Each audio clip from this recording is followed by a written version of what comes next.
Welcome back. Life isn't supposed to be this complicated. Some people just know shortcuts that make it simple. Tonight, we'll go through the little tricks that keep things effortless, like the fake deadline shortcut, the spillover shortcut, and plenty more that explain why some people glide while the rest of us struggle. So get comfortable, because this is going to be a long one. Your bed is a magnet, and your alarm is the escape hatch. Every morning, gravity wins for a moment. You blink, you bargain, you swipe the snooze, and a quick minute turns into a late start, and a fog that follows you all day. The wake-up shortcut fixes that with a tiny tweak that feels almost silly. Put your alarm across the room, not by your pillow, not within arm's reach, far enough that your body has to stand, move, and claim the day before your brain can talk you out of it. Here is why it works. Sleep inertia is like a heavy blanket wrapped around your willpower. When you move, you melt it. The act of standing shifts your blood, raises your heart rate, and gives your mind a burst of clarity. You do not need discipline for an entire hour. You need just enough to take those first steps. So tonight, set your phone or a simple alarm clock on the opposite side of the room. Pick a sound that starts gentle and grows louder. Place a glass of water next to it. When the alarm goes off, you walk. You turn it off, you sip. Movement plus water equals wakefulness. Simple math your body understands. Make the path easy. Lay out your clothes beside the alarm. Put your slippers or shoes pointing outward so they almost invite your feet. If you can, place the alarm near a window and pull the curtains back a little before bed so morning light greets you when you arrive. Tell your phone to label the alarm with a sentence that nudges you, something like up and go or feet on floor, breath in. Your half-asleep brain sees it and obeys. If you are a hardcore snoozer, set a second alarm a few minutes later in a different corner, just as a fail-safe. The goal is not to annoy you awake. It is to make staying in bed the harder option. That friction is your friend. And if you are worried about disturbing others, choose a tone that escalates slowly and keep the device near something soft so it does not blare immediately. The first morning may feel awkward. That is fine. Your only job is feet to floor. Once you are up, do one small thing you actually enjoy. A stretch, a deep breath by the window, a song that makes you grin. You are linking wakefulness to a reward. Do it for a handful of mornings, and your body will start beating the alarm to the punch. That is the wake-up shortcut. Change the location. Change the outcome. Put the alarm where your future self has to move, and your day begins before excuses do. Quietly, before the bill arrives, a tiny sentence can rearrange your day. The always ask shortcut is simple. At the moment, most people say nothing. You ask kindly, clearly, and specifically for an upgrade, a discount, or a little extra. It works because almost no one asks. We assume the price is fixed, the room is set, the policy is immovable. But at cafes, hotels, car counters, phone plans, even at your neighbourhood repair shop, there's a human with a little wiggle room and a budget for goodwill. If you make it easy for them to help you, often they will. Here is what it sounds like in real life. At check-in, I really appreciate you today. If you have any complimentary upgrades available, I'd love to be considered. Totally fine if not. At a car rental, thanks for moving quickly. If there's any chance of a nicer model at the same rate, I'd be grateful. At a cafe after a long wait, you've been slammed. Would it be possible to add a pastry on the house? No worries if that's not doable. With a subscription, I've loved the service. Is there a loyalty discount or a better rate if I pay annually? I'm happy either way. The pattern is consistent. Start with appreciation, ask for one specific thing, and offer an easy off-ramp. Psychologically, a gentle, specific ask creates a sense of safety and lowers defenses. It reframes the moment from a tense exchange to a collaborative one. And when people feel heard and respected, they tend to be more cooperative because the interaction feels fair to both sides. There's a reframe here that matters.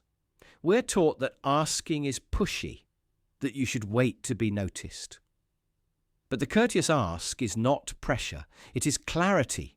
You are not demanding, you are inviting. You are saying, if there's room to help, I will meet you halfway with gratitude. That turns an invisible possibility into a visible option. A few small touches elevate it. Use their name if you have it. Smile with your voice. Ask at moments of discretion, like right after someone solves a problem for you. If the answer is no, thank them as if they said yes. That last part keeps the door open next time and signals you're safe to help. And the downside, almost nothing. You end up exactly where you started.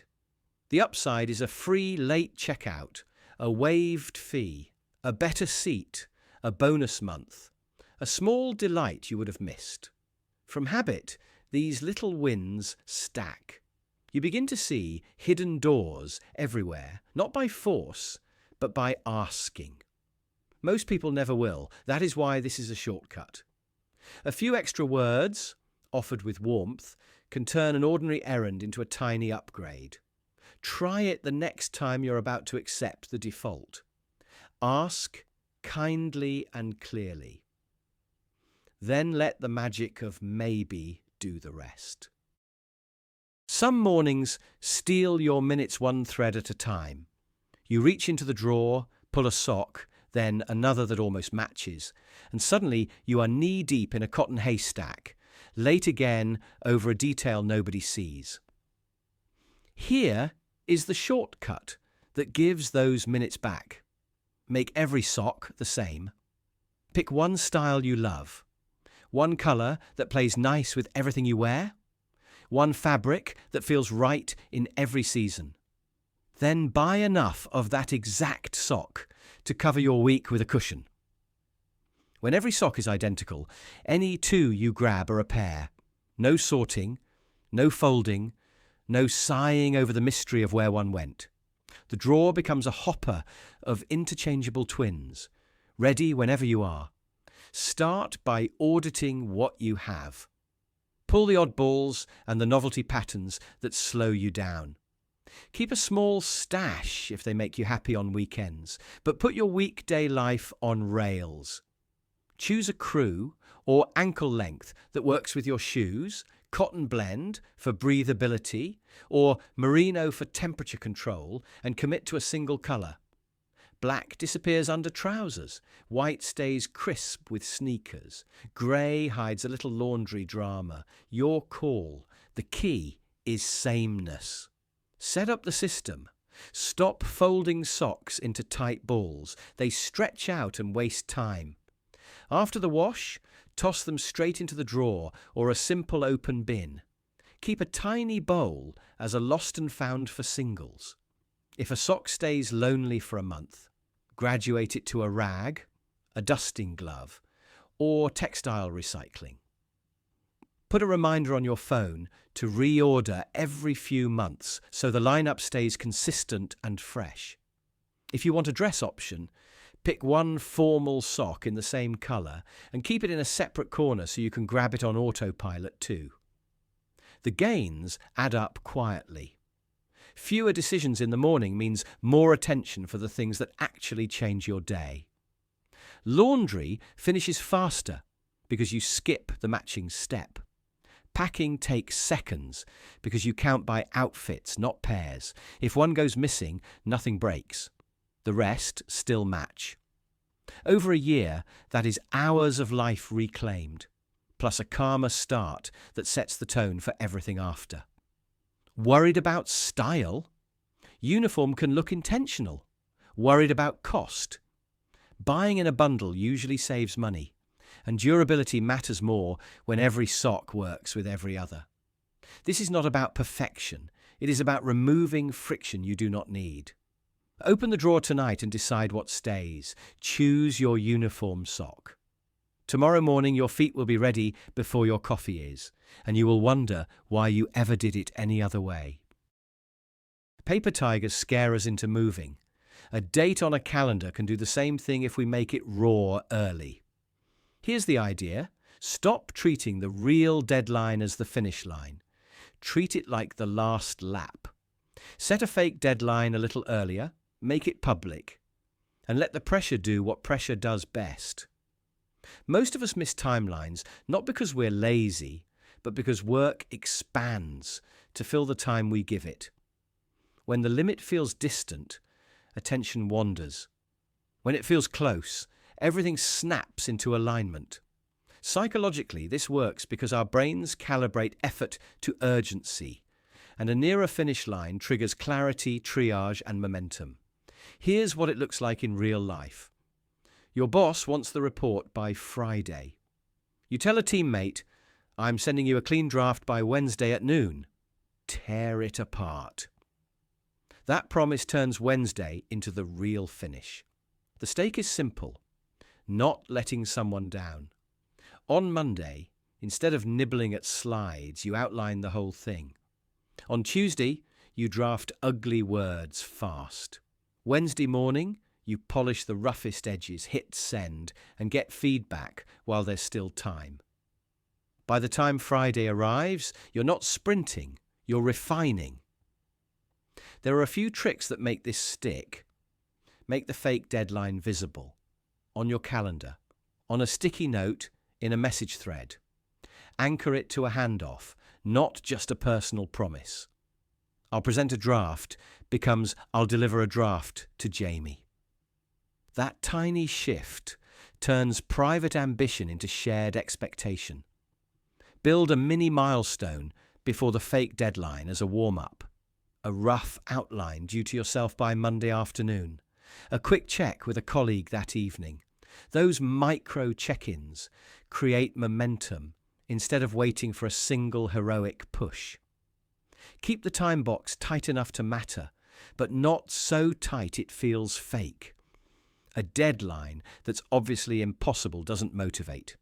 It demoralizes. Pick a date that asks for effort and grants a little breathing room. And when the fake deadline arrives, honor it like the real thing. Send what you have. Imperfect and on time beats perfect and late because it gives you a second pass. This shortcut changes more than timing. It quiets perfectionism because the goal shifts from flawless to finished, then finished to better. It protects energy because the hardest thinking happens earlier when your brain is fresh. And it builds trust because people see consistent delivery and give sharper feedback that makes the final stronger. In the end, a fake deadline isn't a lie, it's a lens. It brings the work into focus before the world demands it. Set the clock early, make it real, and let that paper tiger roar on your schedule, not the other way around. Some victories are won with lips sealed. The room buzzes, opinions collide, and the one who breathes, pauses, and refuses to fill the air often walks away with the win. That is the silence shortcut. Knowing when to stop talking so the truth, the pressure, or the opportunity steps forward on its own. Picture a meeting where a task is floating, unclaimed. Someone asks, "Who can take this?" Most people panic, talk themselves into volunteering. Instead, sit comfortably, breathe, and let the silence widen. Look engaged, not evasive.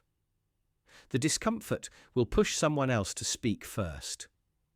Often the person responsible will, or the manager will reframe the assignment, making it smaller or more realistic.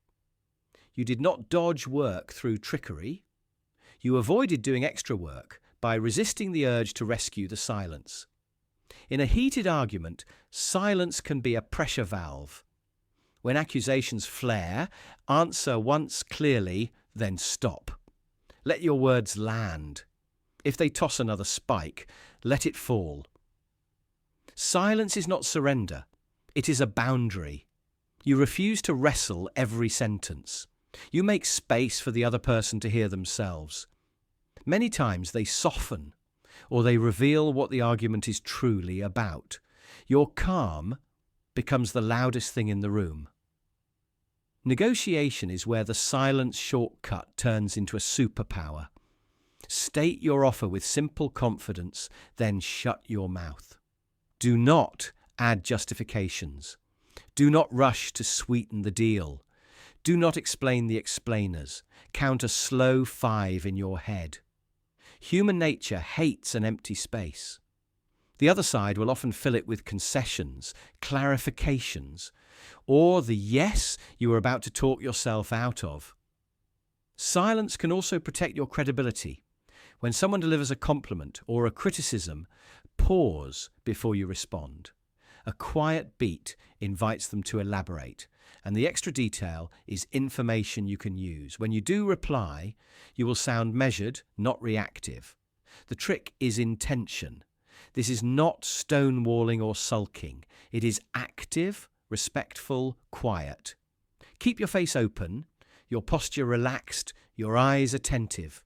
If needed, mark the pause with a soft bridge like, "I am thinking," or "Give me a moment."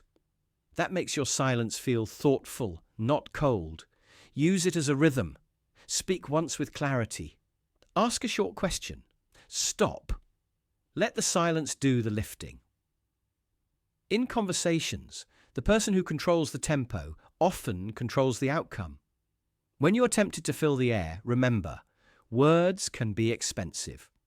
Pay only what you must. Let the pause work. Let the other side reveal themselves. Let the task find its rightful owner.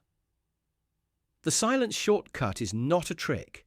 It is a choice to let quiet carry your point farther than chatter ever could.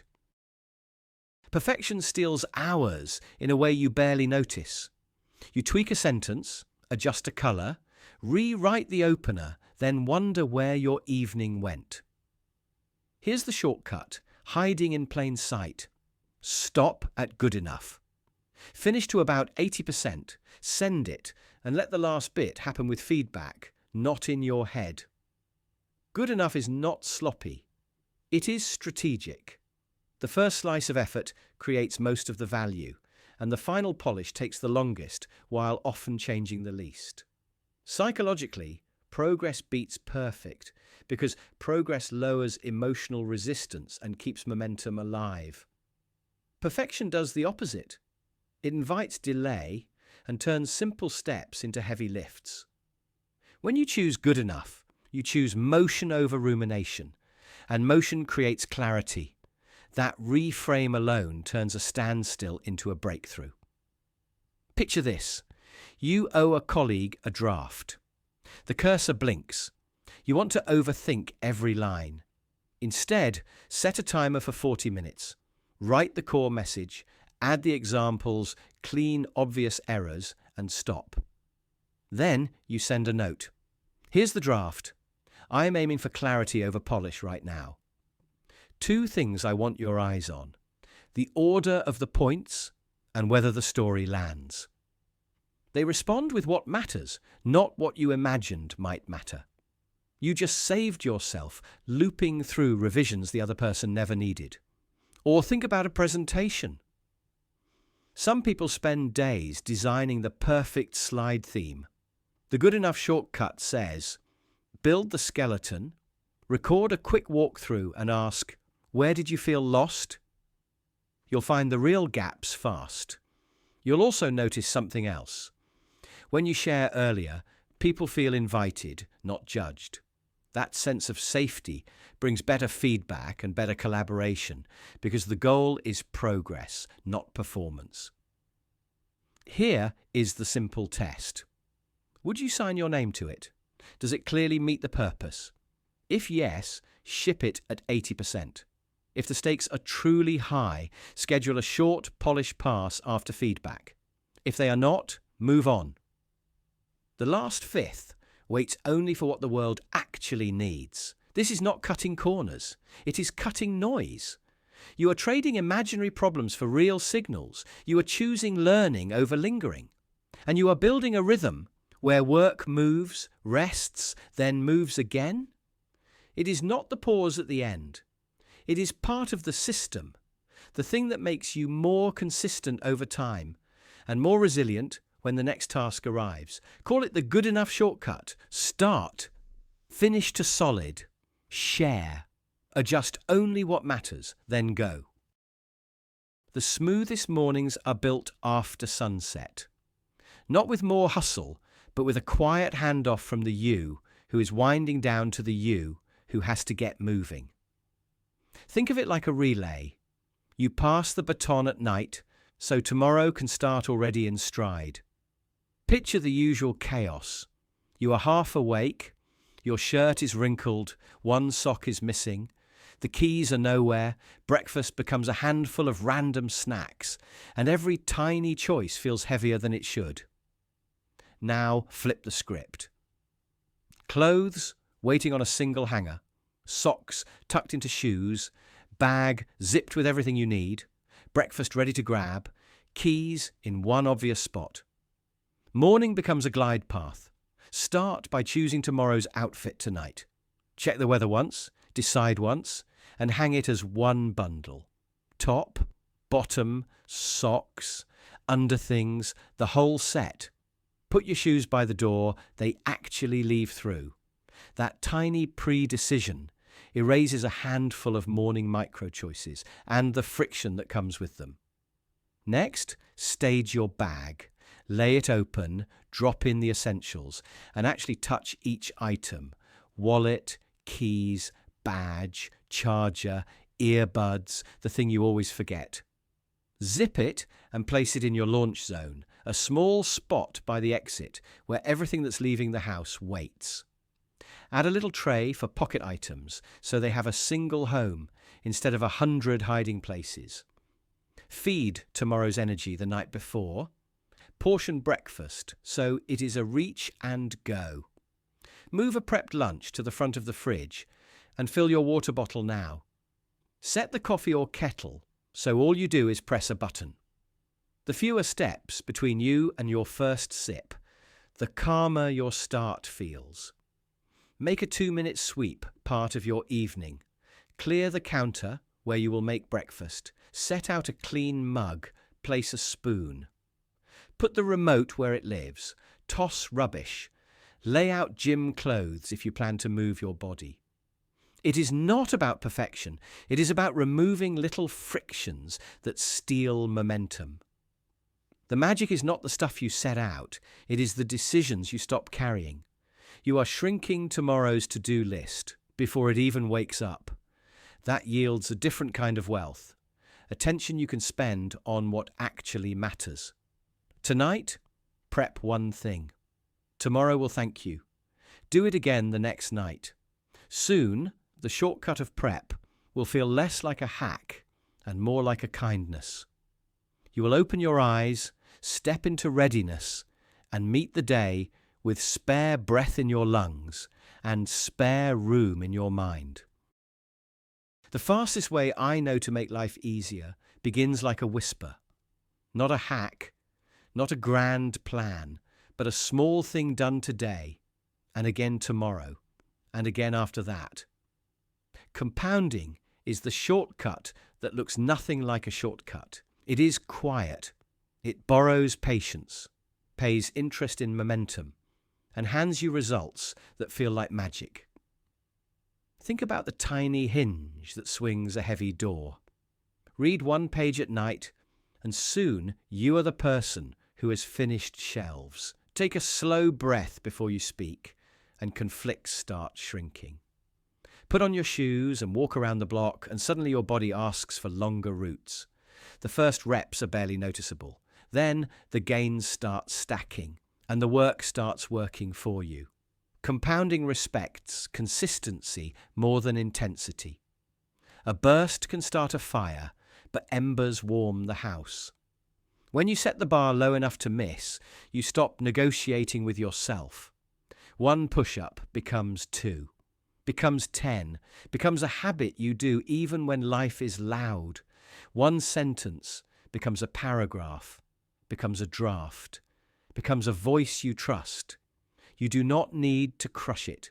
You only need to show up so often that it would feel weird not to. Here is how to make it effortless. Choose one action that is laughably small. Attach it to something you already do. After you brush your teeth, you stretch for a minute. After you make coffee, you open your notebook and write a few lines. Keep a tiny score, a simple streak, a check mark on a calendar. You are not measuring perfection. You are gathering proof that you are the kind of person who honors small promises. Protect the chain. If you miss a day, get back to it the next. No guilt, just gravity pulling you toward the next rep. Give yourself a floor and a ceiling. The floor is the minimum you always do. The ceiling is flexible and follows your energy. On strong days, ride the wave. On busy days, touch the floor and move on. Either way, you keep the rhythm alive. The magic is not in the single act, but in the echo. Each repetition nudges your identity, and identity feeds action. The more you become the person who does the thing, the less effort it takes. Slowly the whisper becomes a hum, then a drum beat. A year later, people call you disciplined. You will know the truth. You took the only shortcut that works. Small, consistent efforts that compound until time becomes your teammate, and the heavy doors of life start swinging open with a touch. Start at the mountain, not the meadow. That is the reverse shortcut. Do the steepest climb first, and everything after feels like a gentle walk home. Most days, we stack easy tasks like pebbles, hoping they add up to momentum. But pebbles never move a boulder. The heaviest thing does. Picture your day as a line of dominoes. The first one is thick and stubborn. If you can tip that giant slab, the rest fall with a whisper. That giant slab is the task you keep sliding to the edges of your screen, the message you hesitate to send, the workout you negotiate down into a stretch. The reverse shortcut says, start there. Not after coffee, not after inbox 0, not after tidying your desk. First, here is how you make it doable. Decide in a single quiet moment what the hardest, most consequential task is. Name it clearly. Not a vague cloud, but a sharp thing you can touch. Then shrink the start. Tell yourself you only need to open the document and write one ugly sentence. Lace the shoes and jog to the end of the block. Draft the opening line of the uncomfortable email. Starting small is not cheating. It is opening the door so the hard thing can invite you in. Prime your space like a runway. Put what you need within arm's reach and remove what pulls you sideways. One tab, one tool, one aim. Set a gentle timer if it helps, something that says you are safe to focus. Breathing slow, shoulders loose, eyes on the next inch, not the peak. When you begin with the hardest lift, you borrow strength from the quiet part of the day. Decision fatigue has not arrived. You are not yet tangled in the tiny urgencies that pretend to be important. And the moment you move that boulder even a little, you feel it. A lightness. A click. Confidence returns like a friend who shows up early. I used to buffer my mornings with easy wins. Check a message, organize a file, skim a feed. By noon, the big task loomed taller, and the day felt heavy. Then I flipped it. I started with the rough draft I feared. It was clumsy at first, but after a short push, the shape appeared. The rest of the day slid into place. I was not chasing time anymore. Time was following me. Finish by leaving breadcrumbs for tomorrow. A note to your future self. A next step ready to go. Reward the effort, not the outcome. A stretch, a walk, a smile. Then let the easy tasks fill the spaces like water. Start at the mountain. Tip the giant domino. Use the reverse shortcut and let gravity work for you. By the time evening hits, the fridge light can feel like a spotlight, and every shelf whispers, "Make a decision." That is the moment the default meal shortcut earns its keep. Instead of staring, instead of scrolling for recipes, instead of surrendering to takeout, you reach for one reliable meal you cooked in bulk, and dinner is decided in seconds. Here is how it works. Pick one dish that checks a few boxes. It tastes great on day one and still tastes good a few days later. It is forgiving if you overcook it a little. It scales easily, and it can shape-shift with toppings or sides so it never feels boring. Think along the lines of a big pot of bean chili, a cozy lentil curry, roasted chicken thighs with vegetables, or baked tofu with broccoli and rice. The exact dish is less important than the rules. One pot or one pan, simple ingredients, big flavour, easy reheat. Choose one calm window once a week. Chop once, stir once, clean once. Make a double or triple batch. While it cools, set out your containers.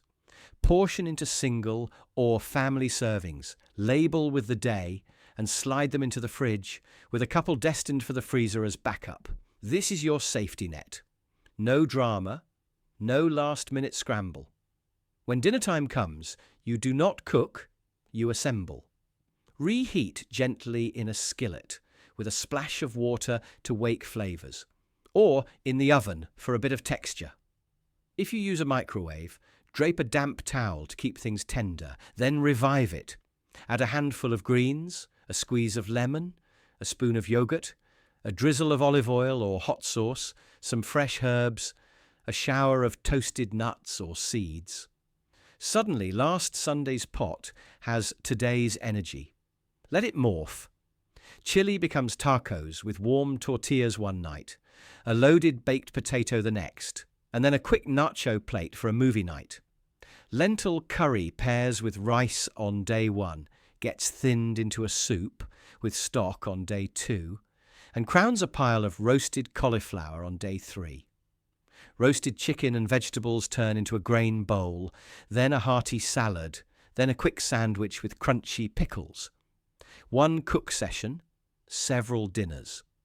The magic is not just time saved, it is decision fatigue erased. It is fewer dishes, less waste, and predictable grocery runs. It is knowing that no matter how the day goes, dinner is already halfway done.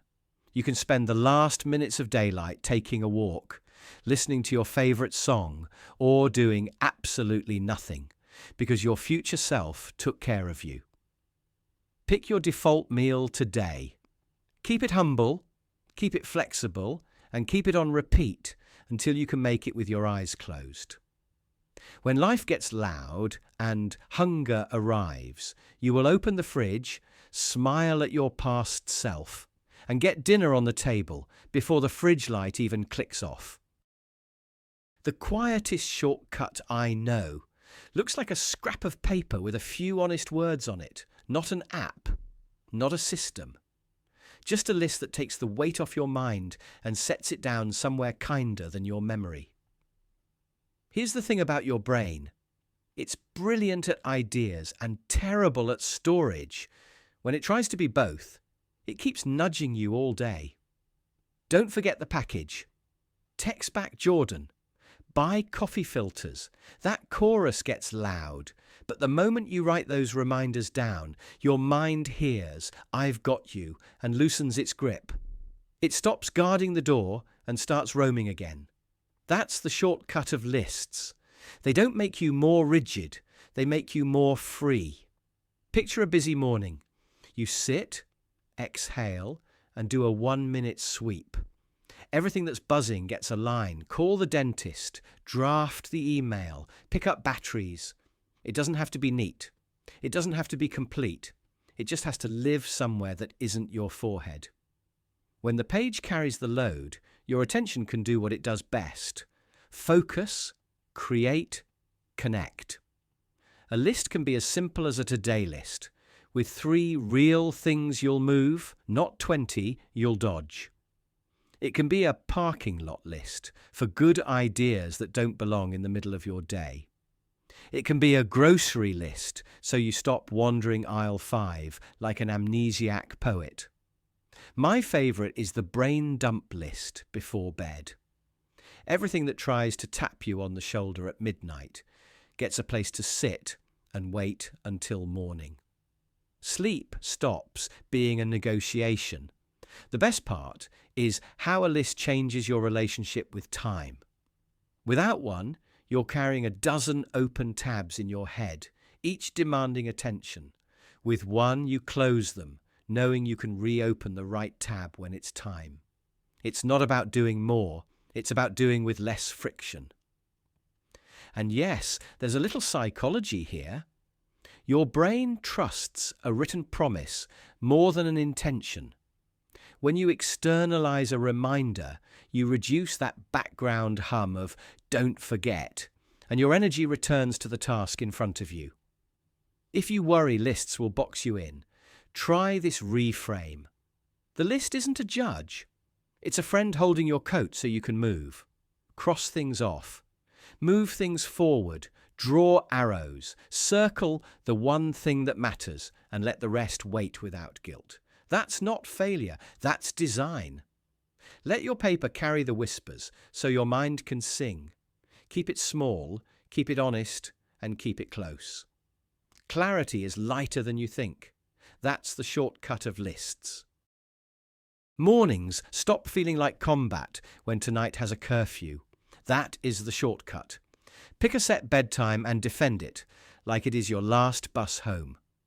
When your nights click into place, your mornings start to move on their own. No pep talk, no willpower, just rhythm. Your body adores rhythm. It runs on a quiet clock that loves predictable light, food, and sleep. A set bedtime is how you shake hands with that clock. Go to bed at the same time, and your brain starts anticipating it. Melatonin rises when it should, your thoughts slow down, and your sleep gets deeper. Then, like magic that is not magic, waking up starts to feel natural because your internal alarm is warmed up and waiting. Make it simple. Choose a bedtime that you can keep even on a busy week. Maybe 10 in the evening, maybe 11. Set a wind-down alarm 1 hour before that time. When it rings, you shift gears. Lights dim. Screens off, or at least out of your face. Tidy one small area. Prep tomorrow's clothes. Brush your teeth. And step into something that tells your brain it is rest time. Keep it boring and repeatable.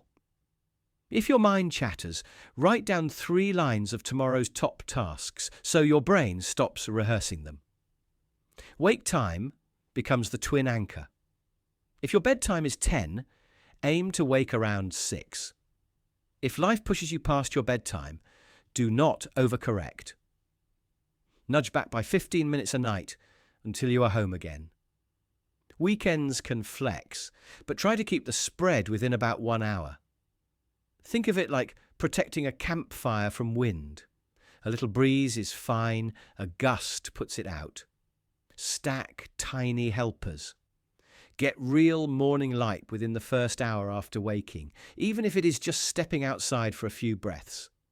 Keep caffeine earlier in the day, ideally before early afternoon.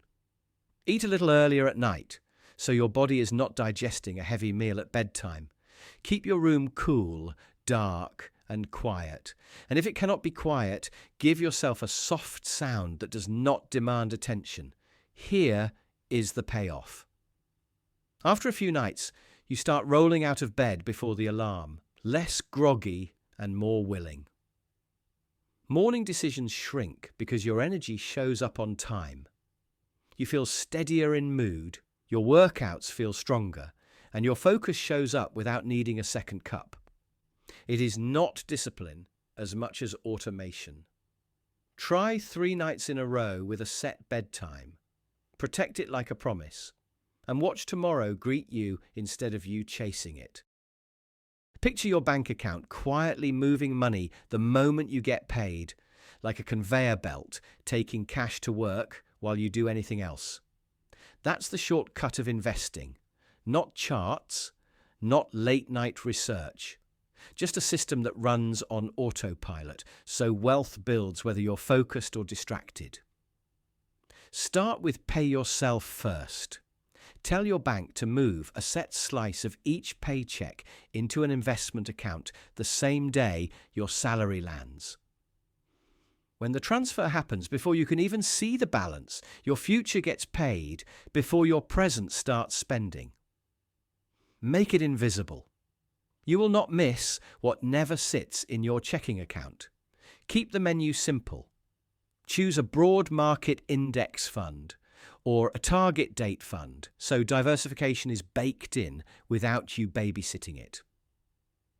Set automatic contributions weekly or twice a month. That is dollar cost averaging without the jargon. Markets go up and down, but your consistent buys keep you from waiting for perfect timing that never comes. Use every automatic knob your workplace gives you. Turn on the employer match and let automatic escalation increase your contribution by a tiny bit each year. Raise coming? Nudge your percentage higher the same day. Move slow and steady so your lifestyle adjusts without friction. Add micro-automation for small wins. Round up your everyday purchases and sweep the spare change into your investments or high-yield savings for your emergency cushion. It feels like nothing, but momentum loves small repeated actions. If your brokerage offers auto-invest, switch it on so cash does not sit idle. Protect the system from yourself. Default to longer holds so selling takes extra steps. Keep fees low and accounts tidy so you do not chase shiny things. Set a simple rule you can repeat out loud. Contributions happen every paycheck. Rebalancing happens once or twice a year, and that is it. Complexity invites tinkering. Tinkering invites mistakes. Build guardrails around spending too. Run bills from one checking account and funnels for saving and investing from another. When money has a job before it arrives, decisions get lighter. A clear path beats willpower every time. Schedule a short check-in on your calendar. 15 quiet minutes in the spring and 15 in the fall. Confirm contributions, glance at your allocation, then close the tab. The power is not in what you tweak. It is in what you leave alone. This is the shortcut. Decide once. Automate forever. Let today's you set the rules that future you benefits from. While others push harder, you can glide because the heavy lifting is already happening behind the scenes. Start the conveyor belt, step aside, and let your money get to work. Bills don't just take money, they steal attention. Every due date is a tiny tug at your focus, a little friction that shows up right when you're busy doing something that actually matters.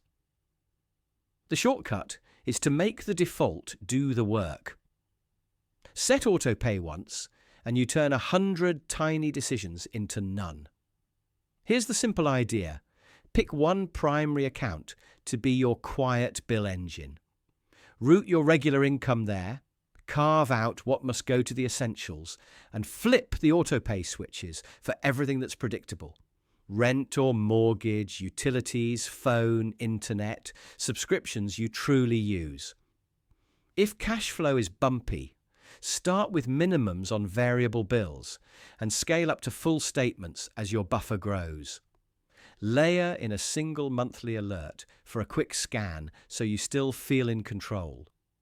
The goal is not to stop paying attention, it's to stop spending attention. Here's what it looks like in real life. You're making dinner on a Tuesday when a text flashes, payment due today. You drop the spoon, hunt for a login, reset a password, enter a code, approve the charge, and find your meal went cold while your mood got hot. Now rewind. Same Tuesday, same dinner. The text pops up, but it's just a confirmation. Paid, you keep stirring. Past, you took care of future you. And future you says thank you without saying a word. Psychologically, this works because our brains love defaults. When the smart choice is already the path of least resistance, we follow it without willpower. It plugs into habit loops, cue, routine, reward. The cue is the bill date, the routine is automatic payment, the reward is a calm mind and 0 late fees. Build the system, and the system builds the habit for you. There are a few guardrails that keep autopay feeling safe. Use one card or account as the hub, so you can see everything flow through a single place. Turn on payment confirmations and low balance alerts. Keep a tiny calendar note for a monthly money check-in, no more than the length of one song, where you skim what cleared and decide if any subscription needs to go.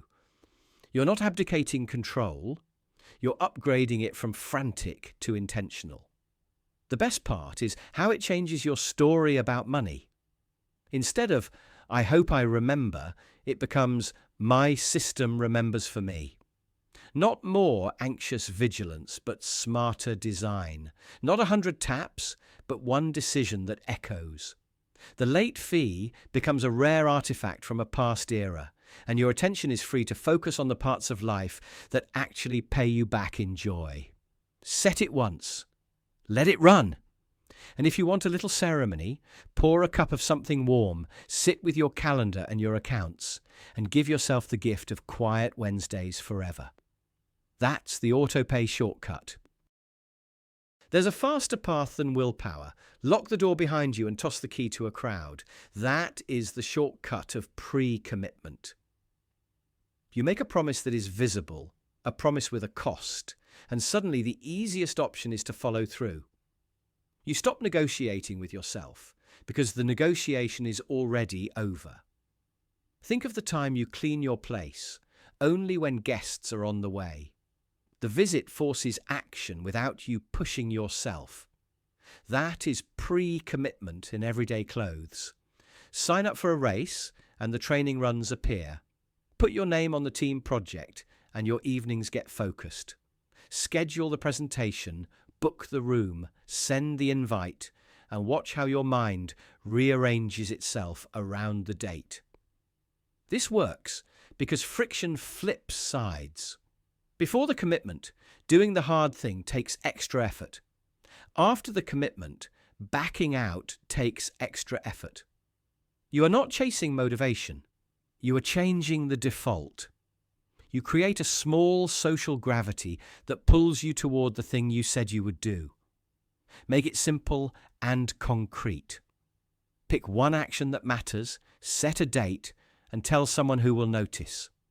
Choose the people carefully. Someone you respect. Someone honest enough to ask how it went.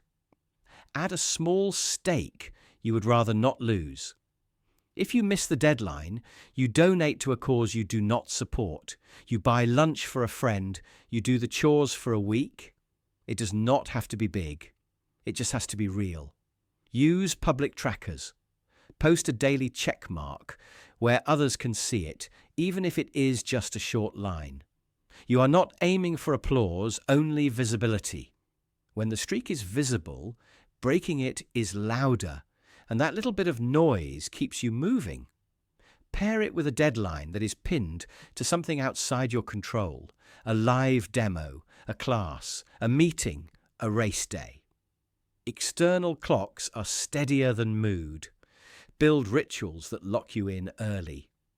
Lay out your running shoes by the door and text a friend the night before.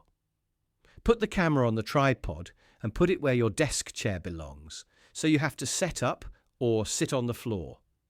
Prepay for the course. Schedule the study call.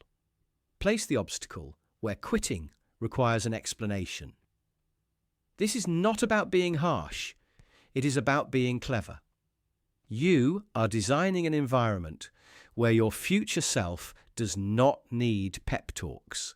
Say it out loud, set the stake, mark the date, and let the commitment do the heavy lifting. When the path is locked in, the shortest route is straight ahead. Keys on the counter, shoes by the door, brain on autopilot, and suddenly the day starts smoother, like someone cleared debris from your path before you even stepped outside.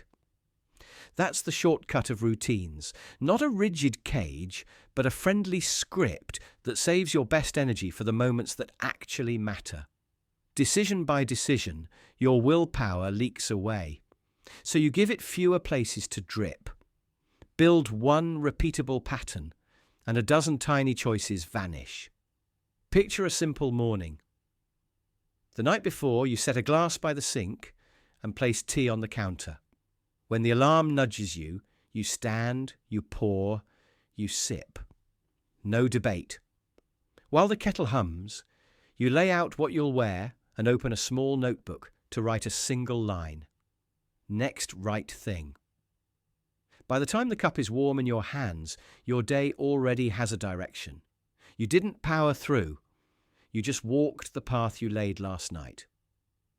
Psychologically, this works because the mind loves patterns. Once a behavior starts, it tends to continue, and that habit loop frees attention for real decisions. The less you negotiate with yourself, the more energy you keep for thinking, creating, and connecting. It's natural to worry that routines will flatten your life, but in reality, they remove the gravel so your momentum can build. It's not about being less spontaneous. It's about being spontaneous on purpose. Think of routines as the quiet scaffolding that holds up your day while you paint the colour on the wall. Even recovery can be part of the design, like a 2-minute reset between tasks. Because rest inside the system isn't a sign of slowing down. It is the system running well. Make it small and make it kind. A shutdown ritual at work could be 3 moves. Clear the desk, list the top 3 for tomorrow, and send one thank you note. A bedtime flow might be as ordinary as laying out clothes, charging your phone outside the bedroom, and reading a single page. Grocery shopping gets faster with a standing list. Fitness becomes predictable when your bag lives by the door. You are not trying to optimize everything. You are choosing to automate the forgettable so you can be fully present for the unforgettable. Start with one routine and let it teach you. When you miss a day, skip the drama and return to the script. When life changes, update the steps. The goal isn't perfection, it's friction that keeps getting smaller. The real shortcut of routines is not cutting corners. It's choosing where your best energy goes. And that choice, repeated simply and gently, makes everyday life easier in all the right places. The sink is full, the road is long, the line is crawling, and still your mind can be sprinting. That is the quiet trick of audible learning. You take the dull parts of the day and turn them into a moving classroom that fits in your pocket. Picture this: soap on your hands, story in your ears. A crowded train, but a clear idea unlocking in your head. A grocery aisle, yet you are walking through ancient history, modern psychology, or the blueprint of a skill you have always wanted to master. Audiobooks turn waiting into winning, chores into chapters, and commuting into a course you design for yourself. Start simple. Pick a topic that sparks curiosity, not obligation. If you want to cook better, pick a chef's memoir or a book on flavour. If you crave focus, try a guide on attention. If your imagination needs air, choose a novel with a narrator you love. Make it easy to begin. Keep your go-to listening app pinned and a book already downloaded, so there is zero friction when the moment appears. earbuds by the door, a title in the queue, a tiny ritual that says, "When my hands are busy, my mind is open." Lean into micro moments. Waiting for coffee to brew, folding a shirt, wiping a counter, walking to the mailbox. Those slivers add up faster than you think. 10 minutes here, 8 there, and suddenly you have finished chapters without carving time from anything else. If a chapter feels long, use bookmarks the way you would fold a page. Stop and resume without guilt. A good audiobook forgives interruptions and welcomes you back. Play with pacing. Let the narrator set a comfortable rhythm, then nudge it just a little faster if your ears agree. Some voices shine at a relaxed pace, some fly. Trust your attention. If your mind drifts, pause. Ask, what is the one idea I want to take from this section? Answer it out loud. Move on. Learning sticks when you make it conversational. Stack it with routine. Commute equals concept. Laundry equals lecture. Dishes equal discovery. Over a week, that pattern becomes muscle memory for your brain. Over a month, you will notice your vocabulary stretching, your thoughts connecting sooner, your curiosity knocking more often. Try this tomorrow. Pick one dull moment you know is coming. Choose one audiobook that excites you. Set a tiny goal, just one chapter or even half. Then play the second the moment arrives. When the task ends, stop the book and smile. You just turned ordinary time into momentum. Do that again and again. And life starts feeling easier because your mind is always moving forward, even when your feet are standing still. The week gets lighter when Sunday carries the weight. Here is the Sunday shortcut I swear by. A full reset that trades one calm day for 5 smoother ones. Start with motion that does not require thinking. Put on a short playlist and toss in the first load of laundry.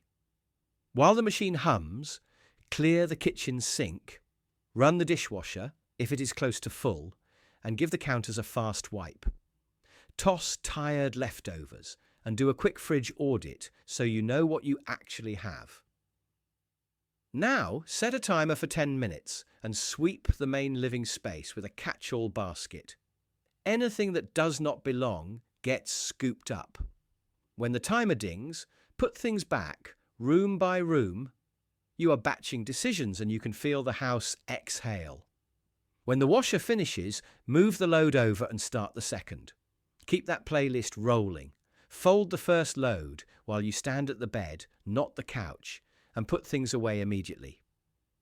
Clothes that return to drawers on Sunday save you minutes every weekday morning. Prep what future you will thank you for. Lay out outfits for the next 3 days, socks and layers included. Pack bags now, not at dawn. Work bag, gym gear, lunch container, kids stuff. Keys in one tray by the door. Fill water bottles and park them in the fridge. Slide a small snack stash into your bag, so you are never at the mercy of a vending machine. Take 5 quiet minutes with your calendar. Look at the week ahead and circle your top 3 non-negotiables. Now choose 3 easy dinners and prep the boring parts. Rinse greens, chop onions, marinate something simple. Pre-cook a grain. You are not cooking a feast, you are removing friction. Put a sticky note on each container so Tuesday you can grab and go without thinking. Do a tiny digital reset. Delete the apps you doom scroll. Set a focus mode for work hours. Clear 10 messages with a 2-minute rule. If you can reply fast, do it. If not, snooze it to a defined slot later in the week. Plug in every device so Monday does not start with a low battery warning. Hit the reset touch points that change the mood of the house. Fresh sheets, fresh towels, trash out, entryway clear. A single vase or candle on the table makes Monday feel intentional, not chaotic. Put your workout shoes where your feet will land in the morning. Choose the very first task for tomorrow and set the tools out so it pulls you forward. Then stop. Dim the lights, sip water, breathe. You did enough. The shortcut is not about doing more. It is about making Monday meet you halfway. Steam rises from the same bowl every morning. No scroll through the fridge. No negotiation with your sleepy self. Just a simple, default breakfast that shows up like a friend who knows exactly what you need. Here is the shortcut. Make breakfast one decision you never make. Pick a meal that is quick, satisfying, and repeatable. Not glamorous, not perfect, just reliable. When you wake, your plan is already made. You move, you make, you eat, you go. Decision fatigue sneaks in before the day even begins. Eggs or oats, toast or smoothie, add fruit or skip it.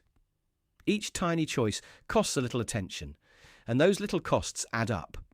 A default breakfast refunds that energy. It becomes muscle memory, a ritual built on rhythm instead of willpower. Choose one template that fits your life. If you like warm and cozy, think oats cooked soft with a swirl of nut butter and a handful of berries. If you prefer cool and creamy, try thick yogurt with a scoop of granola and sliced banana.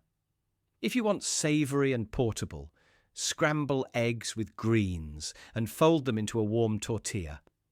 If you crave sips instead of bites, blend a smoothie with milk, frozen fruit, and a spoon of protein. Any of these can be your always. Set the stage the night before. Put the bowl where you can see it. Stash the oats or granola in an easy jar. Keep the pan clean and the spatula within reach. Freeze the fruit. Pre-wash the greens. Portion the nuts. You are not prepping a feast. You are removing friction. When the morning comes, your body just follows the breadcrumbs. Worried you will get bored? Boredom comes from confusion and chaos as much as from repetition. A default does not mean dull. Keep the foundation the same and swap small accents. Oats become maple or cinnamon or cocoa. Yogurt invites different fruits. Eggs welcome herbs or cheese. The frame holds steady while the colours change. Save novelty for weekends or late mornings when you actually want to play. On everyday days, let autopilot carry you through the first mile. That little consistency can ripple outward.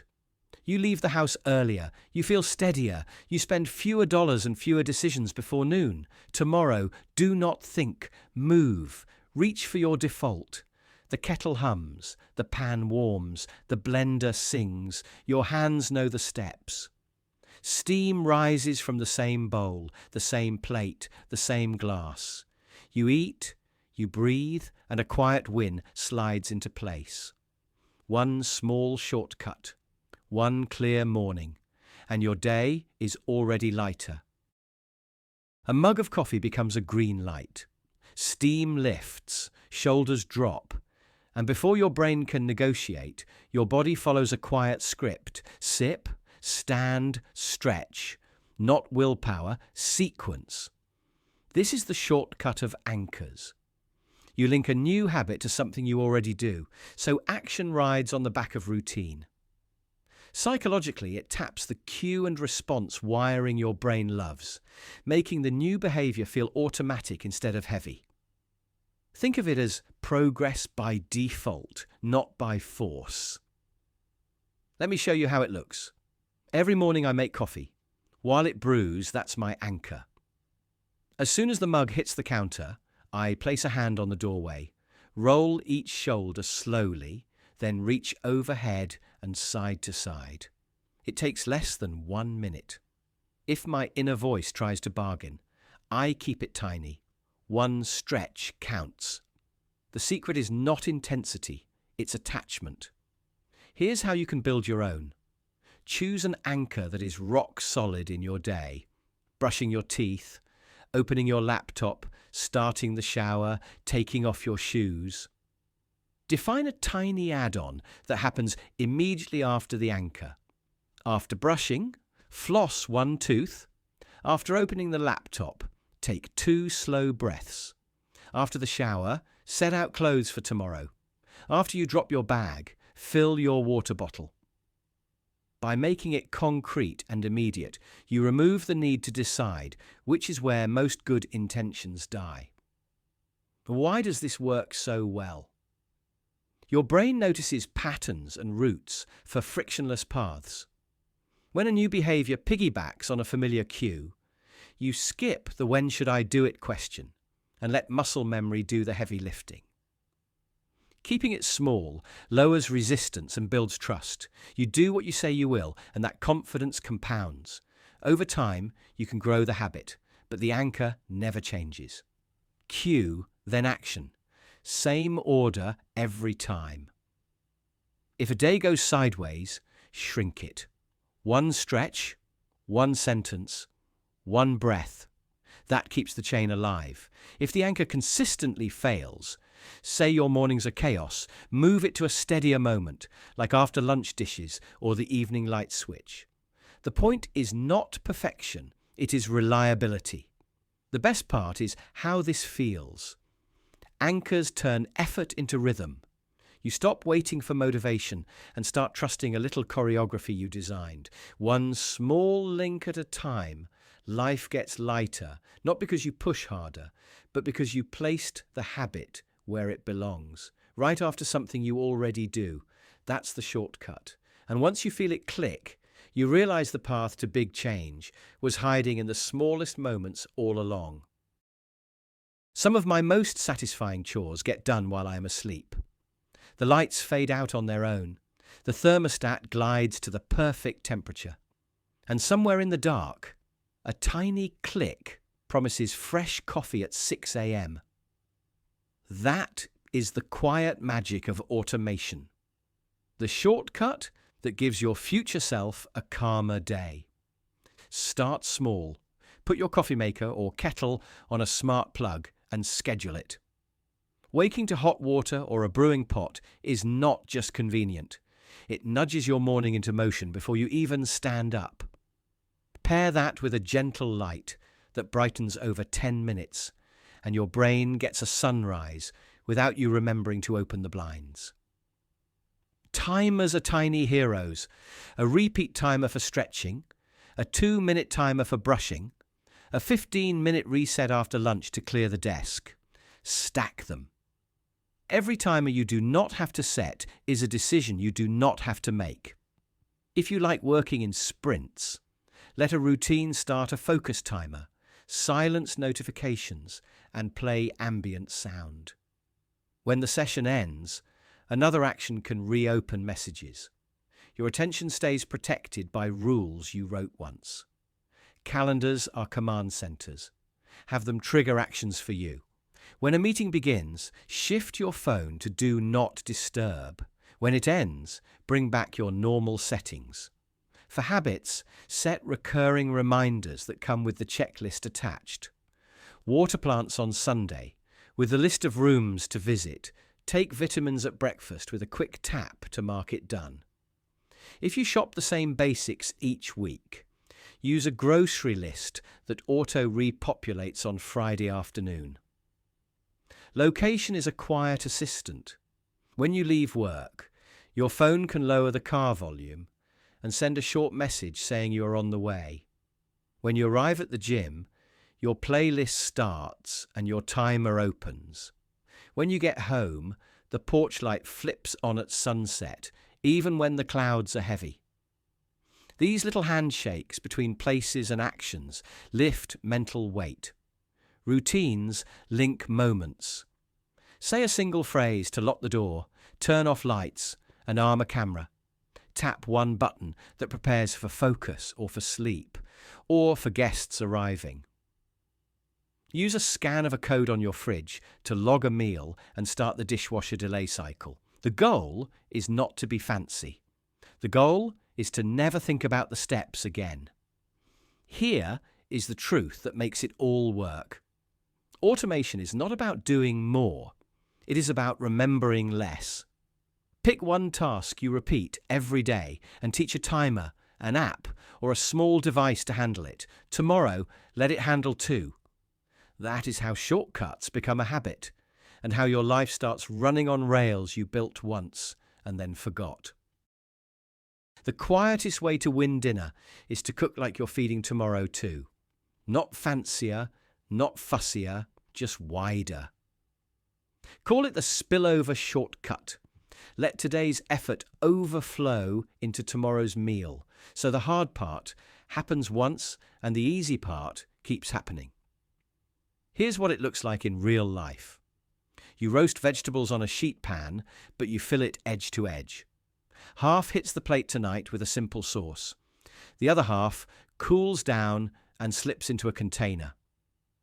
Tomorrow, those same veggies slide into a tortilla with a handful of greens and a squeeze of lemon. Or they meet eggs for a quick scramble that tastes like you planned it days in advance. Same with grains. Cook a big pot of quinoa or rice. Spoon some beside dinner now. The rest becomes the backbone of a salad bowl or a fried rice remix when time is tight. Make a sauce double wide. A little lifts tonight's dinner. The spare becomes tomorrow's secret. A drizzle that makes leftovers feel new, not reheated. This is not meal prep as a separate project. It's just cooking a touch more while you already have the cutting board out and the oven warm. Psychologically, it works because it reduces the number of choices you'll face when you're tired and hungry. Fewer decisions means less friction. And when the path is easier, consistency sticks. In behavior terms, you're designing the environment so future you cooperates with present you. That's why small upfront effort often leads to larger, smoother payoffs later. Take something cozy like a pot of chili. Ladle tonight's bowls, then portion the rest into single servings while it's still easy to handle. One goes in the fridge for tomorrow. One goes to the freezer for a future save. Later, you're not starting from scratch. You're upgrading a base. Add fresh toppings, a squeeze of lime, maybe a bit of roasted corn from that full pan you made. The meal feels new because the fresh notes are new, even though the foundation is yesterday's win. The goal isn't more work. It's smarter work, layered once, so you keep collecting benefits. That's the heart of shortcuts that actually last. When you set up cause and effect in your favour, prep now, glide later, the habit feels effortless. And effortlessness is what you'll repeat. So think in doubles. When you chop one onion, chop two. When you roast one tray, roast two. When you whisk one dressing, whisk a little extra and tuck it away. The spillover shortcut isn't about eating the same plate twice. It's about letting one warm hour in the kitchen ripple into tomorrow's relief. Cook once, eat twice, and let tonight quietly solve tomorrow. There's a quiet trick tucked between toothbrush and pillow. It takes less than 2 minutes and feels almost too simple.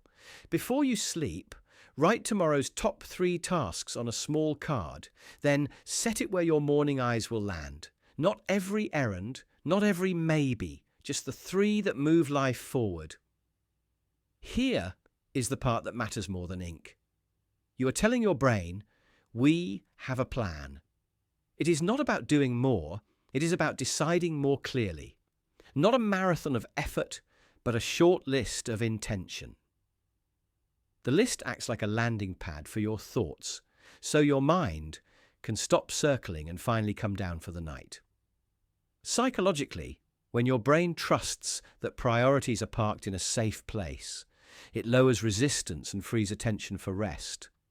That sense of safety is what lets tension unclench and focus return in the morning. Picture Maya after a long day. Messages unanswered, laundry blinking, ideas half open like tabs. She brushes her teeth, sticks with the ritual, and pulls a small card from the drawer. She writes, calmly and specifically, call Jordan about the contract, Outline the first section. Schedule the dentist. She says it softly to herself, like a promise. Call, outline, schedule. The pen clicks closed. The card goes by the mug. Lights out. What used to happen is familiar. Bed, then a scroll, then a spiral. One urgent thing morphs into 10, and sleep breaks into little pieces. But with that tiny card, something shifts. The mind sees the landing pad and stops rehearsing tomorrow's worries. This is not a trick for being busier. It is a practice for being kinder to your energy. It is not a rigid plan. It is a gentle cue. Not pressure, but permission. Morning arrives and Maya does not ask, "Where do I start?" The card answers. The first call happens while coffee is still warm. The outline grows during a quiet hour. The appointment gets booked in less than a minute. Completing the 3 is not always dramatic, and it does not need to be. It creates momentum you can feel. One clear step begets another, and the static in your head turns down a few notches. Why does a 3-task list work better than a 30-line brain dump? Clarity beats volume. Decisions beat vague intentions. When you choose on purpose, your attention stops ricocheting between possibilities and starts moving in a straight line. It lowers the background noise so you can actually hear yourself think. It is not about doing less. It is about doing smarter, by choosing what matters before the day tries to choose for you. Tonight, try the small card. 3 tasks, placed where morning will find them. Let your brain set the bags down. Sleep like you have already begun. That is the shortcut of mental notes. Thoughts are quick. Blink and they slip away. Let's build a tiny trap for ideas, so they land safely every time. I call it the instant note shortcut, and it works because it removes friction. No menus, no decisions, just one tap, one place, one rule. Pick one home for every stray thought. It can be a single inbox note in your favorite notes app, or a quick capture page in anything you already use. Name it something obvious like inbox. Put that note on your lock screen as a widget, or place it on your first home screen. If your phone allows a back tap, set a double tap to open that inbox instantly. If you prefer your voice, set a simple phrase with your assistant, like note to self, that drops text straight into the same place. The point is consistency. One doorway, every time. Now decide how you will jot. Use the 5-second rule. If you can type it in 5 seconds, type. If not, dictate. Keep each idea on a single line. Start with a verb or a clear noun to make it scannable later, like call Sam about taxes idea, quiet coffee meetup, or remember sunflower seeds for the garden. Add one slice of context so your future self understands. Who, what, and when as short as you can. Make it a reflex. In the grocery line, you remember a birthday gift. Tap. Type buy card for Maya this Friday. Done. After a meeting, a phrase pops into your head for a headline. Tap, dictate it, done. Walking the dog, you notice a tyre looks low. Tap, type check back, left tyre in the morning, done. You are training your brain to release the idea because the system will hold it. Once a day, sweep the inbox. Pick a time you already have, like after lunch or before you shut down. Move tasks to your task list or calendar. File ideas into a notes folder. Archive the rest. If something takes under 2 minutes, do it now. The key is trust. You captured it, and now you are closing the loop. Here is the magic. The Instant Note Shortcut is not really about notes. It is about momentum. You stop arguing with your memory. You stop losing tiny sparks that could become something real. One tap, one place, one rule. Capture immediately, process daily. Forget forgetting, and let your best ideas find you again. Momentum hides in plain sight. It looks like rinsing a mug right after the last sip, or tapping send on a simple reply before you close the tab. Tiny actions done now erase big messes later. Here's the shortcut. If a task will take less than 2 minutes, do it immediately. That sticky note on the desk. Toss it or file it now. The email that only needs a quick yes, a thanks, or a short link. Reply now. The coat on the back of the chair? Hang it up as you stand. Those micro moves sound trivial, but they are surprisingly powerful. A small win creates a clean edge on your day, so the next thing is easier to start. Picture this. You walk in the door, drop your keys, scroll for a moment, and tell yourself you'll deal with the mail later. Hours pass. The envelope pile multiplies. Now it feels like a chore. Same story with dishes in the sink, unread messages, random tabs. When 2-minute tasks pile up, they become clutter, and clutter is friction. The shortcut removes it before it exists. Psychologically, this works because quick completions trigger a sense of progress, and progress builds motivation. We respond to the immediate hit of done, which trains the brain to repeat the behavior next time. It is simple reinforcement, compounding into a habit that lowers the starting cost of everything else. Try setting a quiet rule for yourself. When a small task appears, ask, "Can I finish this in less than 2 minutes? If yes, move. Wipe the counter.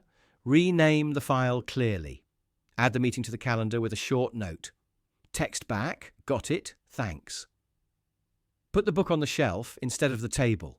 Send it. File it. Toss it. Done." A quick caveat. If you are deep in focused work and a tiny task pops up, do not break that state. Jot it down, finish your focus block, then knock it out. The shortcut is about reducing friction, not scattering attention. Used wisely, it keeps your runway clear without chewing through your best concentration. You will notice side effects. Surfaces stay clear. Inboxes breathe. Plans you meant to start actually start. Because now the first step is not a mountain. It is a single easy motion. The best part is how this changes how you feel. Less dread, more momentum, a lighter mind. So pick a moment today. Look around, find 1 2-minute thing, do it. Then do the next one that appears. Keep it small, keep it immediate, and let the wins stack. This is the 2-minute shortcut, and it makes life feel easy. Imagine closing a dozen open tabs in your head with a single click. That's what deciding once can do. Instead of wrestling with the same choice every morning, every afternoon, every night, you install a rule that answers for you. No debate, no drama, just a clean default you can live by. Call it the shortcut of one decision. You decide once. You turn it into a personal rule. Then you stop negotiating with yourself.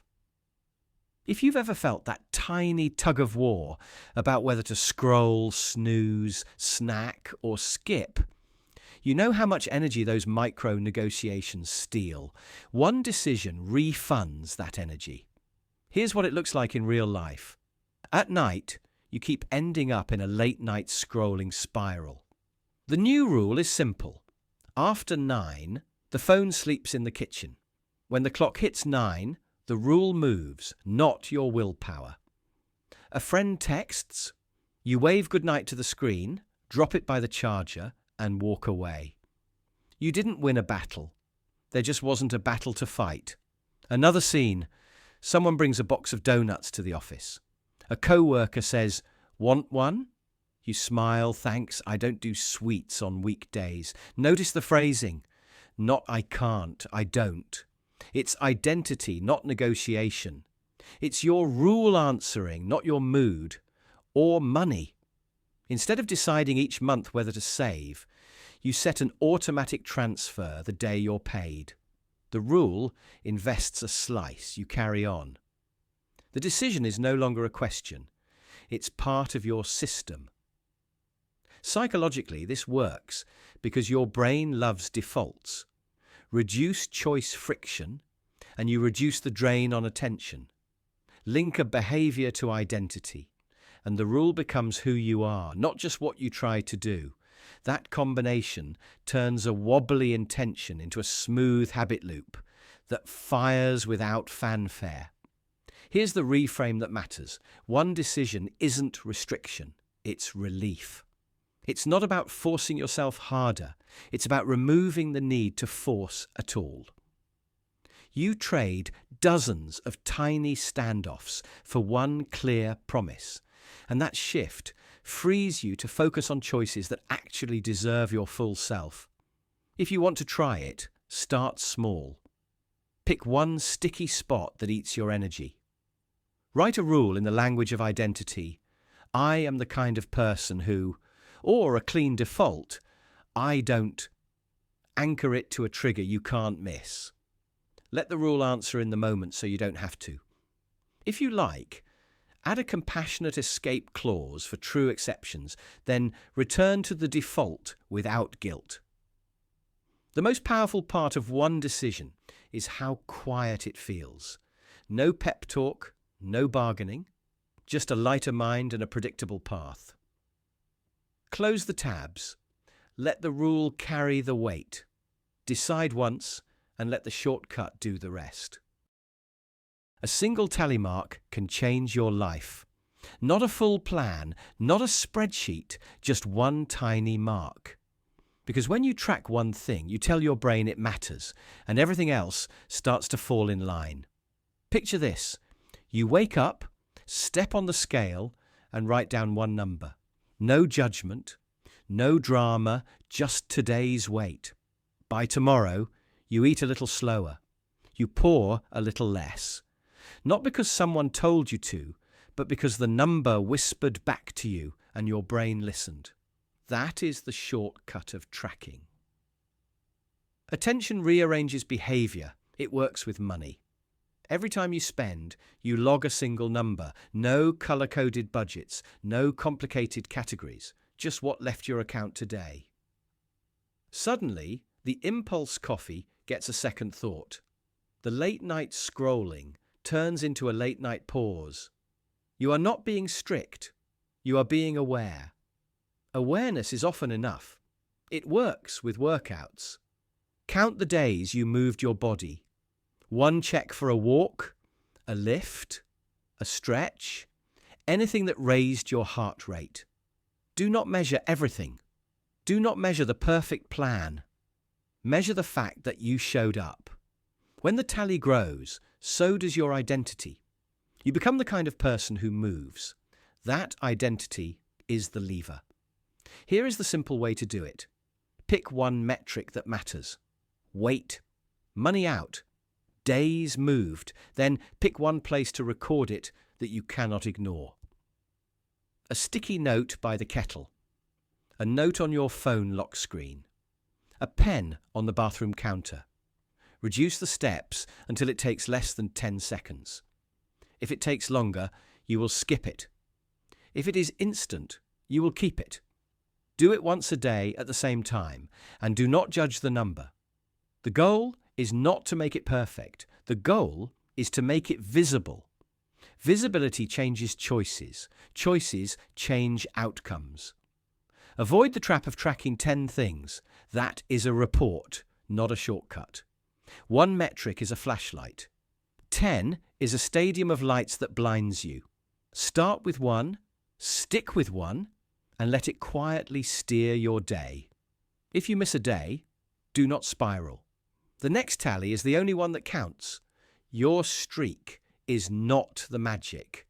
Your return is. In a month, the numbers will tell a story. In 2 months, your choices will tell it louder. In 3, you will not be trying to be different. You will be different.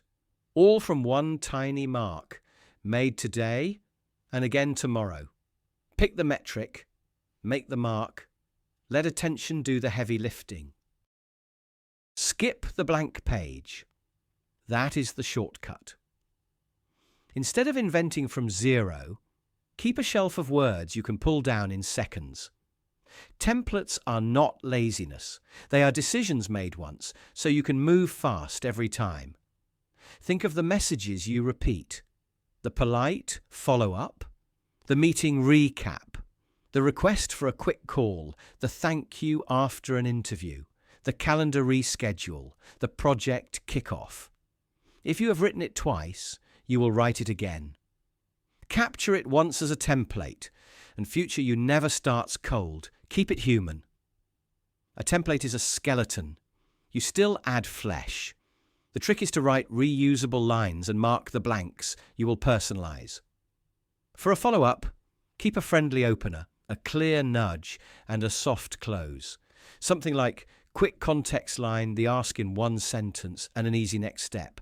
Then leave space to customize a detail, a name, or a date so it never feels canned. Make a tiny library.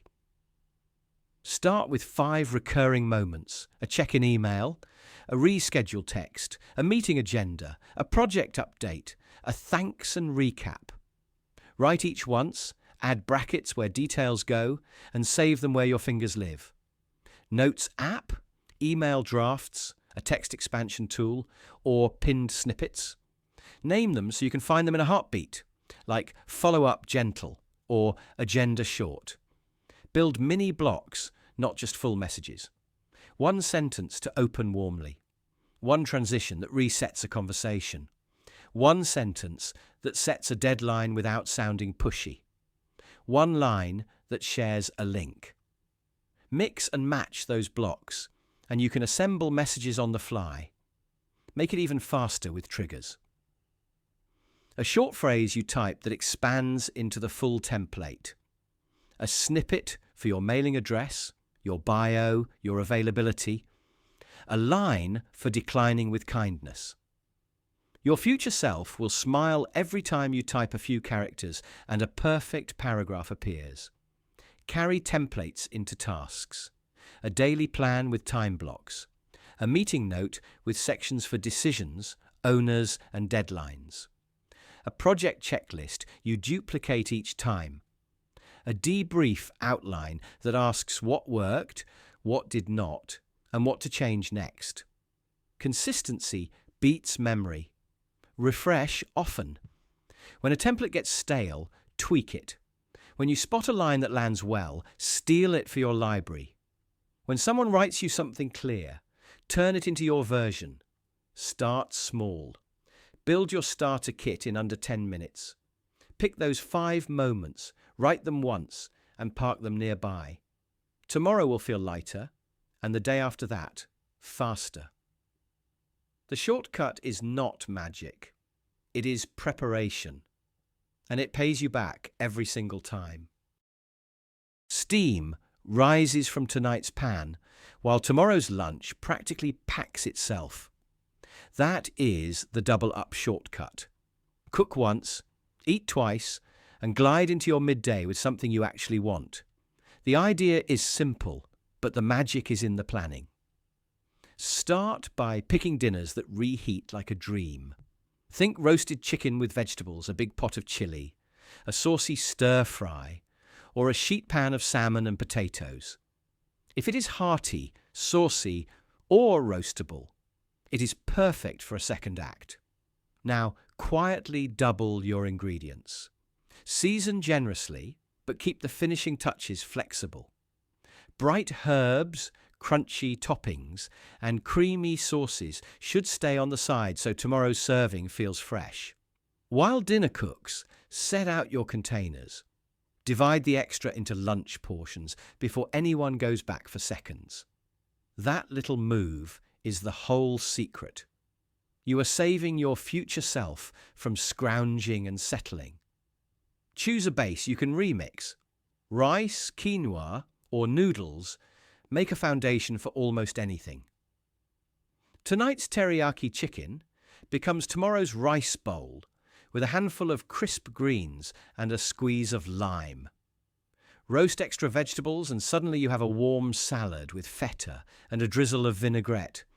Make a double batch of taco meat, then roll it into a burrito with beans and corn for an easy grab and go. Sauce wisely. Keep it separate and add it right before eating so nothing turns soggy. Think texture. If you like crunch, pack a small bag of crushed chips, toasted seeds or croutons to sprinkle on top at lunch. If you love creaminess, keep a spoonful of yogurt or a slice of avocado ready to finish the dish. A tiny add-in makes yesterday's dinner feel brand new. Cool your portions quickly and store them toward the front of the fridge so you do not forget. Add a simple label with the name and the day. When morning comes, you are not cooking, you are just grabbing. If you prefer hot lunches, reheat gently with a splash of water or broth to wake everything up. For cold options, double a sturdy pasta salad, grain salad, or bean salad, then carry a lemon wedge to brighten it at the table. Stretch the habit. Double a frittata and you have lunch wedges for days. Roast 2 trays of vegetables and you can fold them into wraps, omelettes, or soups. Simmer extra marinara and use it for meatballs on day 2. When the freezer has space, portion a couple of servings in freezer-safe containers so a future busy week already has a plan. Cook once, eat twice, and let tomorrow thank you. The double-up shortcut turns a normal dinner into a tiny gift to your midday self, with warm food, zero stress, and a little more time to savor every bite. There is a quiet click your life makes when you stop being the bottleneck. It is not loud or flashy. It is the sound of one boring task, leaving your plate and your day finally breathing again. Think about the thing you avoid, the chore that steals your spark before you even start.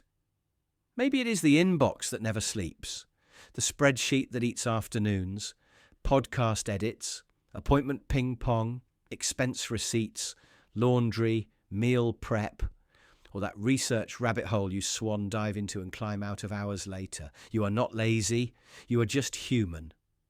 Every task has a tax, and some taxes are higher than they are worth. The shortcut is simple. Pay someone else to handle one draining task. Not your whole life, just one. Treat it like finding a lever.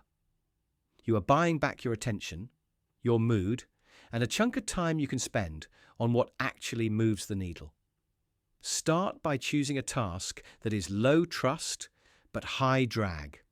If it does not touch private data and it always takes you too long, that is a perfect candidate. Define what good looks like on a single page and record a quick walkthrough using your phone or screen recorder, talking as you do it once. Then hire small, a local service, a virtual assistant for a handful of hours, a neighbour's teen, a freelancer for a micro job. Cap the first round to a tiny pilot, like 1 load, 1 hour, 1 episode, 1 document. You are not marrying anyone, you are sampling. Set a budget that feels like a subscription to your focus. Maybe it is the cost of 2 coffees a week for clean shirts on your doorstep. Maybe it is a small weekly fee for an inbox that starts at 0 each morning. When you put a price on your peace, you will notice how cheap it actually is compared to the hidden cost of frustration and delay. Worried about quality or control? Keep the first tasks mechanical and measurable. Give a clear checklist, examples of done versus not done, and a simple rule for decisions. Share only what they need, protect what matters, and use time caps, so the worst case is a minor lesson, not a catastrophe. If it works, repeat. If it does not, adjust the instructions or swap the provider. Outsourcing is a process, not a verdict on your worth. What you gain is not just minutes. It is momentum. It is the relief of opening your calendar and seeing daylight. It is the feeling of getting to your real work before your willpower is gone. Pick one task tonight. Commit to outsourcing it for 1 week. Let your life make that quiet click. Then listen to everything that follows. The quietest life upgrade costs nothing and steals back your breath. Arrive before the moment arrives for you. Think of it as a tiny time cushion you carry everywhere. 10 minutes early is not about being obsessive. It is about letting the world come into focus before it has any chance to blur you. Picture your day like a series of doors.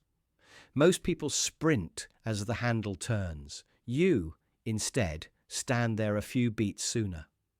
You straighten your thoughts, soften your shoulders, and decide how you want to step through. Those 10 extra minutes remove the drama. Traffic lights turn from enemies into scenery. A line at the coffee shop becomes a pause to rehearse what matters. The meeting room fills, but you already claimed your seat, your water, your calm. Here is the trick to make it effortless. Put a small tax on every departure. If a place is 10 minutes away, you tell yourself it is 20. If you need to leave at 8, you leave at 10 to 8. Treat early like the default, not a lucky accident. That way, when life throws a pebble in your shoe, you still walk in without a limp. Use the buffer on purpose. Step out of your car and take 10 breaths. Open your notebook and write what a great outcome would look like. Scan the agenda and underline the one sentence you must say. Reply to a single message with intention instead of firing off rushed words you will regret. That is not wasted time. That is what on time feels like once you stop paying the stress tax. People might tease you. They will call you eager. Smile. Early is a quiet power move. You become the person who never barges in, who catches details others miss, who answers first because you already settled your mind. The reputation you build from this small habit unlocks bigger rooms and easier days. Professionals notice the difference between frantic and prepared, even when they say nothing. If you slip, do not turn it into a drama. Reset at the next door. The habit is not about perfection. It is about choosing calm repeatedly until calm chooses you back. Stack it with tiny aids. Your keys in the same spot, a standing bag by the door, tomorrow's outfit chosen while tonight is still alive. Every little friction you remove makes those spare minutes appear almost by magic. Make always early your default setting. 10 minutes is short enough to fit into any schedule and long enough to change how every moment feels. You will start to notice how much easier life gets when you arrive ready, unhurried, and already on your own side. The fastest way to go faster is to stop. When your thoughts feel like they are trudging through mud, the nap shortcut flips the terrain under your feet. Instead of pushing through exhaustion, you step aside, close your eyes, and give your brain a brief reset. It is not laziness. It is maintenance. Think of it like plugging in your phone for a quick charge that gets you to the end of the day without red battery panic. Here is the move. Notice the fog, the heavy eyelids, the rereading of the same sentence, the tiny mistakes multiplying. Do not negotiate. Find a safe, quiet spot. A couch, a parked car seat tilted back, a meeting room between bookings, even a folded jacket on a desk. Set a gentle alarm for about 15 to 20 minutes. Longer than that, and you might fall into deep sleep and wake up groggy. Shorter than that, and you miss the sweet spot. If you enjoy coffee, sip a small cup right before you lie down. The caffeine takes roughly that same 15 to 20 minutes to kick in, so you wake with a double lift. Darken your world if you can. An eye mask, a hoodie tugged forward, a sleeve draped over your face. Quiet helps, but you do not need perfect silence. A fan, white noise, or even the hum of a building can become a blanket of sound. As you settle, breathe like you are telling your nervous system a bedtime story. In for 4, hold for 1, out for 6. Let your jaw unclench and your shoulders drop. You are not sleeping for the night. You are stepping into a lobby where your brain tidies the mess it made while sprinting. Memory stitches together. Stress drops a notch, and the next decision becomes simpler. When the alarm lifts you, do not bolt upright and sprint. Give yourself 1 minute to re-enter. Stretch your fingers, roll your neck, drink a little water, catch a sliver of daylight if you can. Then choose one clear task and start. The switch from nap to action is the bridge that locks in the benefit. I used to drag through afternoons staring at a paragraph that would not cooperate. One short nap, and that stubborn paragraph took 10 minutes to write. The difference was not willpower, it was chemistry and kindness. If guilt whispers that you should grind through, remember, a short nap protects your evening, your patience, and your best ideas. Trade 20 minutes for hours of clearer work and a calmer mood. Try it today. Make space, close your eyes, and let the nap shortcut carry you forward. The quickest relief you can give your brain is surprisingly small. Stop deciding the same things over and over. Instead, decide once and let that decision do the work tomorrow and the next day and the next. Psychologically, this works because cutting tiny choices reduces friction and preserves your attention for what actually matters, not the 10th option for lunch or the 15th coffee tweak. Picture this. You step into your usual cafe, and the barista glances up with a smile. The usual, you nod. No scanning the menu, no weighing add-ons. In less than a minute, your drink is in your hand, and you have not spent a single drop of extra energy negotiating with yourself. That is the default order shortcut.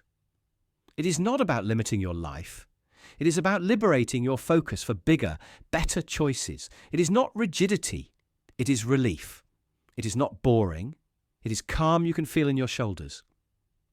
Here is what it looks like in real life. Choose one dependable option for the places and moments that keep stealing your time. The coffee you know you love, the weekday lunch that fuels you, the go-to grocery list for staples. For example, the usual please can become 3 quiet words that return a few minutes and a little peace every single day.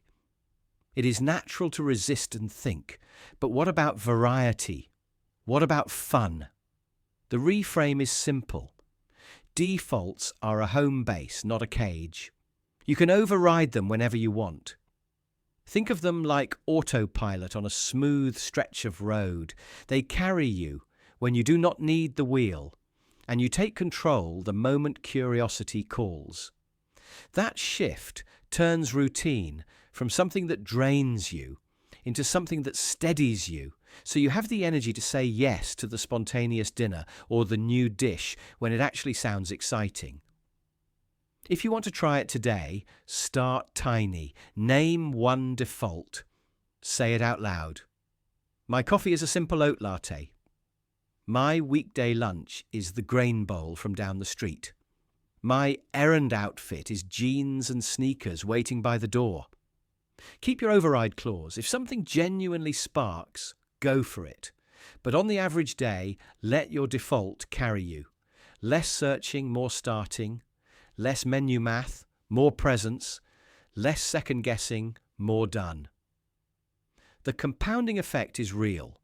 The minutes you save stack up, and the decision energy you protect shows up later when you need it for a hard conversation, a creative idea, or a moment of courage. Psychologically, naming a clear next step lowers resistance and makes follow-through more likely, which is exactly why this small move works so consistently. Decide once. Enjoy the dividends every day. Your future self will thank you with a quiet mind and a steadier pace. One firm sentence can save you from 100 future obligations. Most of the stress around commitments is not the thing you said yes to today. It is the endless check-ins, nudges, and maybe next time messages that follow. The shortcut is simple. Say no once, clearly and kindly, in a way that closes the door on the repeats. Here is how it works. Instead of hedging, you give gratitude, a boundary, and a final line that makes future asks unnecessary. When you hesitate, people hear, "Convince me." When you are clear, people move on. Try this at work. A colleague asks you to join a committee. You say, "Thanks for thinking of me. I am not taking on extra committees this year, and I will not be available for similar requests. If that changes, I will reach out." That last sentence matters. It keeps the follow-ups off your plate and puts the control back in your hands. With friends, the pressure can be sneakier. A buddy wants help moving. You can say, "I care about you, and I am not available for moving or hauling. I hope it goes smoothly, and I will celebrate with you afterward." You are firm about the category, not just the date, so the same ask does not boomerang next month. Family often brings the strongest expectations. A relative says, "Bring your famous dish to every holiday." You answer, "I love being together, and I do not cook for large events. I am happy to bring dessert or flowers." You are not negotiating. You are choosing what you can give without resentment. Notice the pattern. Start warm. Then state your boundary in plain language. Add a future-proofing line. End without a question mark. If they push, you repeat your line once calmly. "Thanks for asking. I am not available for that, and I will not be available later." Then pause. Silence helps your no land. You do not owe an essay. The more words you add, the more handles you give someone to pull you back. Keep it respectful and brief. If you genuinely want to offer an alternative that costs you little, do it. Otherwise, let the no stand. You can even preempt the asks. Tell your team, "I am protecting focus time and I am not taking side projects." Let friends know, "I do not lend my car." Share with family, "Weeknights are for rest at home." Clear signals reduce awkward moments later. This is not cold, it is kind. A fast, honest no prevents slow, bitter yeses. Say no once fully, and watch your calendar breathe. The people who respect you will adjust. The ones who do not will fall away, which is its own gift. Your time is finite. Guard it with one clean sentence. Your brain loves to lie about time. It whispers later, and tiny delays snowball into a day that somehow got busy without moving the needle. The simplest antidote I've found is sneaky on purpose. Every task lives in the calendar. Not a towering to-do list. A day of small pre-decided moves that cue you when to act so life almost runs itself. Here's the shift. Named up front so it sticks in your mind. Put everything in the calendar, even the little things you swear you'll remember. Picture a Monday. Instead of a fog of shoulds, the day has tracks. A block for deep work in the morning, then right after it, a quick 5-minute tidy. At noon, a 10-minute window called "Send that one email you keep avoiding." Mid-afternoon, stretch and water the plants. It looks almost silly on the screen, but it changes how you move. When the chime goes, the question is no longer "should I?" It's simply "start." That tiny removal of debate turns motion into default. A friend once told me, "I'll just remember to call my dentist later." Evening arrived and they sighed, "We forgot again." So we tried a different script. We added "call the dentist at 4:15 tomorrow, right after their commute." The phone buzzed, the call happened, done. No wrestling with motivation at all. That is the point. Make the when obvious so the how becomes easy. Real-life examples like this anchor the idea and show your brain exactly what calendar runs the day looks like. Psychologically, pre-deciding in time reduces friction. When your next action is named and placed, you skip the micro-negotiations that drain energy, and your brain cooperates because the path is already chosen. This is why a schedule that includes small steps often beats heroic bursts. It trades willpower for design, turning intention into a cue you can't miss. Layering a simple nod to the science helps the lesson land. Structure shrinks resistance. Clarity increases follow-through. Here's the reframe. Most of us trust memory and try to squeeze tasks into leftover moments. The upgrade is to trust a system and give every task a home in time. Not later, but at 2:30 after lunch. Not someday, but Thursday morning for 20 minutes. It is not about cramming every hour. It is about making the important things easy to start because they already have a place to live. Start small. Put brush teeth with the kid on the calendar. Put refill your water right after your meeting. Put 5 quiet minutes to breathe before you walk in the door at night. You will feel a subtle calm appear, the kind that comes from decisions made once, not over and over. Let your calendar carry the mental load. Let it run the day so you can live the day. That's the calendar shortcut. Clarity can smell like warm toast. It looks like the same bowl, the same ritual, the same quiet win. The shortcut is simple. Choose a default breakfast and stop spending your best morning energy on tiny decisions that do not deserve it. Most of us wake up and negotiate. What do I feel like? Do we have time? Should it be sweet or savory?